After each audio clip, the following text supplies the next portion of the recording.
ni kisasa, na kufundisha kupiga kisasa. Popote pale muziki huu unapiga, popote pale unapiga.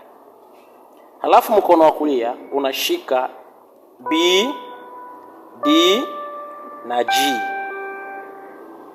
Yaani kidole namba 5 kinashika B, namba 4 kinashika D, namba 2 kinashika G.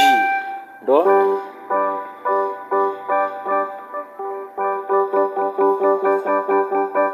hii ni hatua ya 5, fifth. Hii ndo mizunguko ya wimbo wowote ule. Sasa ukishazikalili zote hizi na kuonyesha namna sasa ya kuweza kuzikupiga sasa furu muziki kabisa, unaweza kuzipigaje. Sasa umeshazielewa hizo hatua. Kama hujazielewa utakuwa unazirudia taratibu hivyo. Na kwa mtu anayejifunza kinanda ni bidii yako, inaweza kukupa mwezi, ni wewe tu. Kwa hiyo sasa 1, hiyo ni 1. Kama kinanda huku mikono vidole hutoviona usijali, kwa sababu nimeshakuonyesha hapo nyuma. Utarejea tu hapo nyuma. 1 4 5 1 4 5, ambapo hapo unaimba wimbo wowote ule.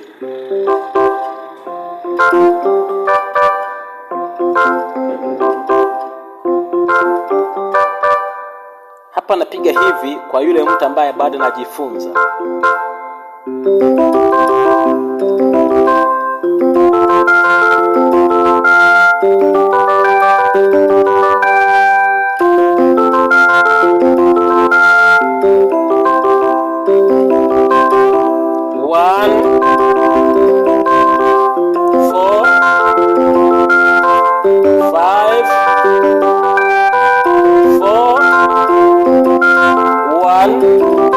Nategemea na wimbo unaendaje.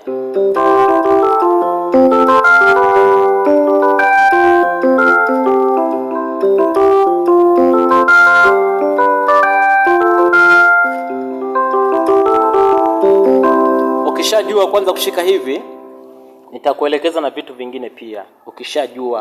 Ukishavielewa hivi hapa, au kama unavielewa unaniambia nikuelekeze vitu vingine.